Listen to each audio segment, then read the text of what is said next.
Hi folks, we're back again. It's been a couple of days, so I thought I'd drop by and drop some more great comic book pictures for you. Well, not pictures, but videos, and hopefully there'll be something in these boxes that somebody might want. This one here is SUP to TER, and I believe that the labeling is accurate, so let's get started. Starts off here with Superboy and the Legion of Superheroes. These are issues from the 70s and 80s, I believe, 70s and early 80s.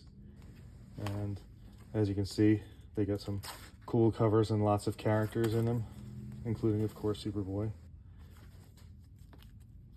And then it switches over just to Legion of Superheroes, which I think Superboy did appear every now and again, but it just seemed kind of silly to have the title continue without Superboy, but they had many, many iterations, so clearly I don't know what I'm talking about. But, so that's that. So here's there's a new Superboy series called Superboy and the Ravers. So that's interesting. Carl Kesel, he was a good writer. He wrote some good stories, so that's worth picking up just for that. And now, this is pretty amazing. These are surprisingly hard to find. This is Super Friends #1. It's unfortunately got this blemish up here, but it's still a hard to find issue. And if you're ever looking for Super Friends, this is a 70s iteration of the cartoon that they had. There's Wendy and Marvin. I forget what that dog's name was, but they later replaced with the Wonder Twins. But this was before that. So here's the #2, another copy of #2. As you can see, it has Wonder Woman, Batman, Superman. You know, and of course at the top here it shows DC TV. So these are cartoons that were on at the time. That's #4. I've got a good run here. Super Friends. Still with the same 4 characters. These were mostly written for kids, but they're still pretty entertaining books. There's Aquaman showing up now. So, and Super Friends, here's some more. It's still Superman, Batman, Wonder Woman. And now we switch over to Supergirl. This was the Supergirl series that they launched in the 80s. A few of those. This is American Honda presents DC Comics, a special edition in cooperation with the U.S. Department of Transportation's National Safety Belt campaign. So never let it be said that DC wasn't conscious of its responsibilities. For kids, there's Supergirl 51. This is the new series. He's written by Peter David, which I always think anything written by Peter David is definitely worth checking out, and Supergirl was no exception. Supergirl 76. This is near the end of the series. I think I have other ones of these around here somewhere. This is a catalog of comic book related items, and anyone who was an active collector in the 70s would recognize this, I think. But it's got all sorts of cool stuff in it, even if it's stuff you can't, you could look in it and see, holy cow, that was available at the time. There's all sorts of great stuff in there. Here's a series by Mark Miller called Superior. That's issue 5, and this one's issue 3. I have multiples of issue 5. That's issue 6. So I don't have the whole series, but I do have at least 3 of the 6 issues.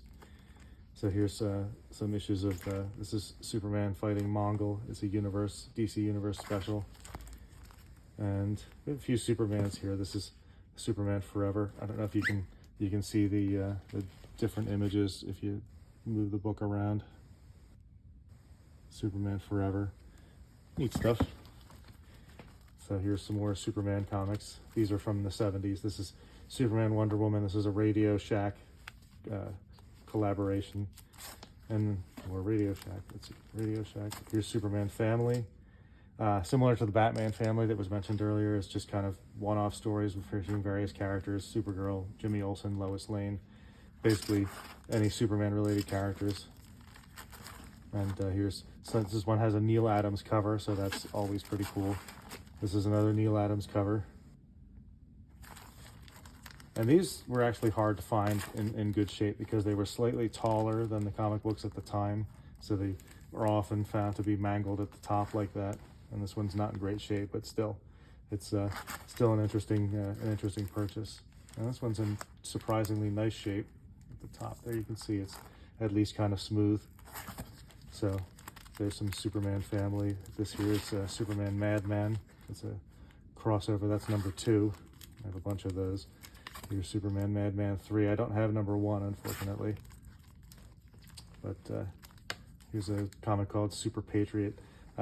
This was written by, or I think it was co-plotted by Keith Giffen, and has really good art. And Keith Giffen did a lot of Justice League and Legion of Superhero stuff, and he's always very funny and very entertaining. So that made Super Patriot worth the read at the time.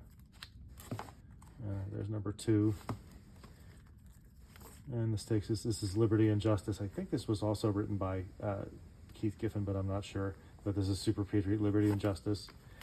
And here's Superpowers, which was a series of books that were written and drawn by Jack Kirby. And of course, you know, Jack Kirby is a legendary co-creator of just about every character you know and like in Marvel. But he had taken on DC and done some great Fourth World characters, so he's coming back to DC after his tenure in the 70s. And it's, you know, all the great characters. Superman, Wonder Woman, Flash. I mean, by Jack Kirby, how can you ask for more? There's Darkseid as the enemy. Here's a book called Super Team Family, which is similar to the Batman and Superman families, just various tales. And often it was reprints of older comics from the 40s and 50s. Sometimes there were some new ones, but that's mostly what Super Team Family was. Super Villain Team Up, there's another one in the S's that's a good one. This always had Doctor Doom versus the Submariner. And I believe that Doctor Doom is going to be heavily featured in some upcoming Marvel movies, so maybe these might be something of interest to the casual buyer. But they were always some interesting stories. This Doctor Doom and the Red Skull. More of that. And there's another copy of that. That's more Doctor Doom and the Red Skull. Here's a Supervillain Team Up Annual with Doctor Doom and the Submariner. And then we get into some Supreme and Sword of the Atom, which was a great miniseries that came out with Gil Kane art in the 80s. Really excellent. Just a different take on the character. I have 1 and 2, but not much else. This is a series called Takio. I really don't know much about this, but it is written by Brian Michael Bendis, and it's a first issue, so that could be interesting. Tales of the Green Lantern Corps, always great stuff. Green Lantern. True Believers #1. This is Tales of Suspense. Now, here's some really good stuff. Not in great shape, unfortunately, but here's a really old issue of Tales of Suspense. This is a Stan Lee issue from the 60s, but so even if it's not in great shape, you know, it's had Iron Man and Captain America both starred in the book, and after the 100th issue or so, I think they both got their own comic books. That was about 1968, so this is pre-1968. Great stuff. Same for Tales to Astonish, similar story. It was Submariner and the Hulk shared the books up until I think it was issue 101 for them, and then they both got their own comic books, and that was also 1968. So as you can see, I have quite a few of these, and these are also really cool issues. So this is getting a little long, so I'm going to try to move a little bit quicker. This is when DC had Tarzan in the 70s. They kept the original numbering from, I can't remember who it was that published it originally, but they kept the numbering when they took it over. Marvel took it over after this, and they started the numbering over again. But these are Joe Kubert issues, and he's also a legendary comic book artist and writer, so that's good stuff.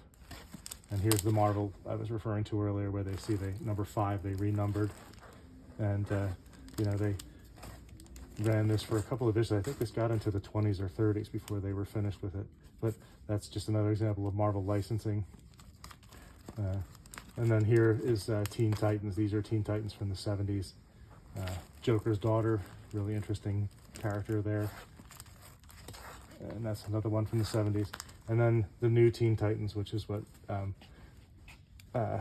Marv Wolfman and George Perez did. So there are lots of George Perez issues here. So if you like George Perez art, then Teen Titans is the place to go. And that went on for many issues. Just fantastic art. And the Tales of Teen Titans goes on for a while. I think they changed the name of the book at some point, but I can't remember. Here's the New Titans. That was after that. Still some George Perez and Marv Wolfman, but not as frequent. And then this ends with the new Teen Titans. Terminal City, which was really an interesting series. It has Michael Lark art, but not a very well-known series, but it was interesting. So if you ever have a chance and you see that, it would be worth checking out. And that's it for that box. That video I think was a little bit longer, so I hope you'll be able to stick with it. But there's some interesting stuff in there. But if you're interested in any of that, by all means, as always, please either leave a comment or hit me up on eBay with a message, and we can try to work something out. Thanks again. Have a good day.